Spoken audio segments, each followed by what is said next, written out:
आपके हक के मुद्दों पर कुछ कहते हैं नेता, कुछ भी कहता है मीडिया। न जाने क्या क्या कहते हैं लोग, लेकिन न नेताओं के बयान, न व्हाट्सएप का ज्ञान क्या कहता है संविधान।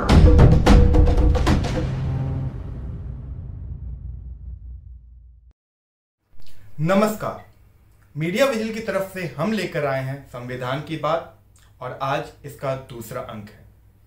आपने संविधान की बात के पहले अंक में सुना हाथरस की घटना और इलाहाबाद हाईकोर्ट द्वारा लिए गए स्वतः संज्ञान यानी सुओ मोटो कार्रवाई के बारे में। ताजा खबर है, इसी मामले में उच्चतम न्यायालय यानी सुप्रीम कोर्ट ने समाज सेविका सत्यमा दुबे और वकील विशाल ठाकरे एवं रुद्र प्रताप यादव द्वारा दायर एक जनहित याचिका पर सुनवाई करते हुए उत्तर प्रदेश सरकार को फटकार लगाई और उनसे आज शपथ पत्र या हलफनामा यानी एफिडेविट प्रस्तुत करने के लिए कहा है। इस हलफनामे में सुप्रीम कोर्ट ने सवाल किया है उत्तर प्रदेश सरकार से कि आखिर वो विटनेस प्रोटेक्शन यानी गवाहों की सुरक्षा पर क्या कार्रवाई करने वाली है। इसके आगे हम आज बात करेंगे आखिर इन कार्रवाइयों के पीछे संविधान की कौन सी शक्ति है। यहां सबसे पहले यह बताना जरूरी है कि भारतीय संविधान ने भारत के नागरिकों को कुछ मौलिक अधिकार दिए हैं जो कुछ अपवादों को छोड़कर हर उस इंसान पर लागू होते हैं जो भारत में रहता है, यानी कि ये विदेशी नागरिकों पर भी लागू होते हैं। ऐसा इसलिए है क्योंकि भारत भी संयुक्त राष्ट्र के डिक्लेरेशन ऑफ ह्यूमन राइट्स यानी मानवाधिकारों के घोषणा पत्र का एक हस्ताक्षर करता रहा है। ये मौलिक अधिकार हैं समानता का अधिकार, स्वतंत्रता का अधिकार, शोषण के खिलाफ अधिकार, धर्म की आजादी का अधिकार, संस्कृति और शिक्षा का अधिकार और सबसे इंपॉर्टेंट संवैधानिक उपचारों का अधिकार। इन सभी अधिकारों में संवैधानिक उपचारों के अधिकार जो अनुच्छेद 32 के तहत आता है को बाबा साहब अंबेडकर ने खुद संविधान की आत्मा कहा है।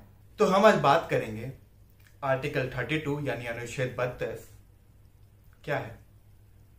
यह आम आदमी का अधिकार है या सरकार के लिए एक सिरदर्द। यह जानना जरूरी है कि अनुच्छेद 32 के अनुसार किसी भी व्यक्ति को यह अधिकार है कि वो अपने मौलिक अधिकार के हनन पर, भले ही ऐसा किसी भी व्यक्ति ने किया हो या किसी सरकारी तंत्र ने किया हो या फिर सीधा सरकारी आदेश से ही हुआ हो, सीधा सुप्रीम कोर्ट का दरवाजा खटखटा सकता है और ऐसे मामले में सुप्रीम कोर्ट सुनवाई से इनकार नहीं कर सकती। अनुच्छेद 226 के तहत ऐसा ही अधिकार हर नागरिक को हाईकोर्ट के सामने जाने का भी है, पर हाईकोर्ट को यह अधिकार है कि वो ऐसे मामलों को सुनने से इनकार कर सके। इसी से यह जाना जा सकता है कि अनुच्छेद 32 का महत्व एक नागरिक के लिए कितना ज्यादा है। जनहित याचिका जो समाज सेवकों के लिए एक बहुत बड़ा हथियार है, भी अनुच्छेद 32 या अनुच्छेद 226 के तहत ही दायर की जा सकती है। अब हमें समझना है कि आखिर अनुच्छेद 32 के हिसाब से सुप्रीम कोर्ट या अनुच्छेद 226 के हिसाब से हाई कोर्ट क्या कार्रवाई कर सकती है। इन अधिकारों को रिट याचिका का अधिकार भी कहा गया है। रिट 6 तरह के होते हैं। पहला है हेबियस कॉर्पस यानी बंदी प्रत्यक्षीकरण। इस तरह के अधिकार में अदालत किसी भी व्यक्ति की हिरासत की जांच कर सकती है कि क्या वो हिरासत सही और वैध है।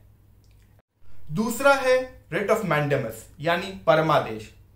इस अधिकार के तहत अदालत किसी भी व्यक्ति, सरकारी अफसर या सरकार को उसके कर्तव्यों की याद दिलाती है और आदेश देती है कि वे अपने आधिकारिक कर्तव्यों को पूरा करें। तीसरा है रिट ऑफ प्रोहिबिशन यानी निषेधात्मक। इस तरह की रिट में अदालत अपने से नीचे की अदालत, ट्रिब्यूनल या किसी भी अधिकारी को उनके अधिकार क्षेत्र से के ऊपर की कार्रवाई करने से रोक सकती है। चौथा अधिकार है रिट ऑफ सर्टियोरी यानी सूचित या प्रमाणित करना। यह सुप्रीम कोर्ट या हाई कोर्ट का अधिकार है कि किसी भी काफी दिनों से चल रहे मामले को अपने हाथ में ले सके। और पांचवा है क्वो वारंटो यानी किस अधिकार से।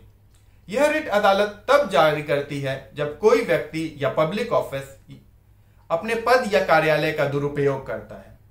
ऐसे मामले में अदालत उनसे सवाल करती है कि आखिर ऐसा वो अपने किन अधिकारों के तहत कर रहे हैं। यहीं पर यह बताना भी जरूरी हो जाता है कि सुप्रीम कोर्ट की शक्तियां या अधिकार जो भारतीय संविधान के अनुच्छेद 136 के तहत मौजूद हैं, उन्हें अनुच्छेद 32 पूरा करता है या कहें तो शक्तिशाली बनाता है। पर इसके साथ ही संविधान ने उच्चतम न्यायालय को अधिकार दिया है पूर्ण न्याय यानी कंप्लीट जस्टिस का। यह अधिकार है अनुच्छेद 142(1) के तहत। यह सुप्रीम कोर्ट को किसी भी मामले पर अपनी मर्जी से संज्ञान लेने और किसी नियम या कानून के अभाव में अपने विवेक से निर्णय सुनाने का अधिकार देता है।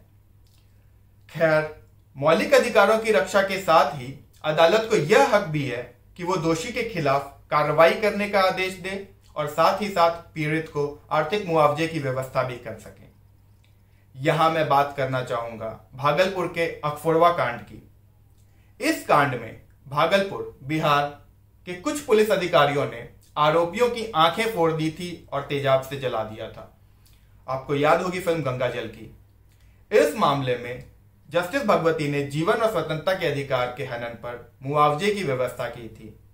इसी तरह रुदाल शाह मामले में बंदी प्रत्यक्षीकरण यानी हेबियस कॉर्पस का इस्तेमाल करके पीड़ित को 14 साल की अवैध हिरासत से मुक्त किया गया था। इस केस में सुप्रीम कोर्ट ने बिहार सरकार को आर्थिक दंड दिया था और पीड़ित को 32,000 रुपए के मुआवजे का आदेश दिया था। यह एक ऐतिहासिक फैसला था क्योंकि इस मामले में कोर्ट ने अपने विवेक का उपयोग किया था, न कि कानूनी तकनीकियों और खामियों में फंसकर न्याय से इनकार किया था। इसी तरह हम चाहेंगे कि इलाहाबाद कोर्ट या फिर सुप्रीम कोर्ट हाथरस मामले में भी दोषियों के खिलाफ कड़ी कार्रवाई करे और पीड़ित के परिवार को राहत के साथ साथ आर्थिक मुआवजा भी दे। आशा है मौलिक अधिकारों के संदर्भ में हमारा ये एपिसोड आपको पसंद आया होगा। आगे कानूनी जानकारी के लिए मीडिया विजिल के साथ बने रहें। आपके हक के मुद्दों पर कुछ कहते हैं नेता, कुछ भी कहता है मीडिया। न जाने क्या क्या कहते हैं लोग,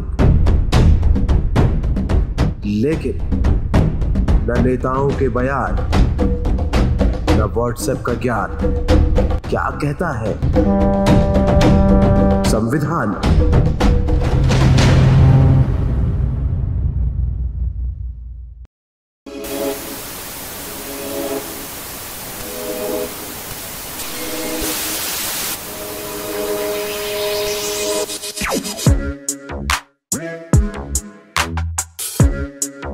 Yeah.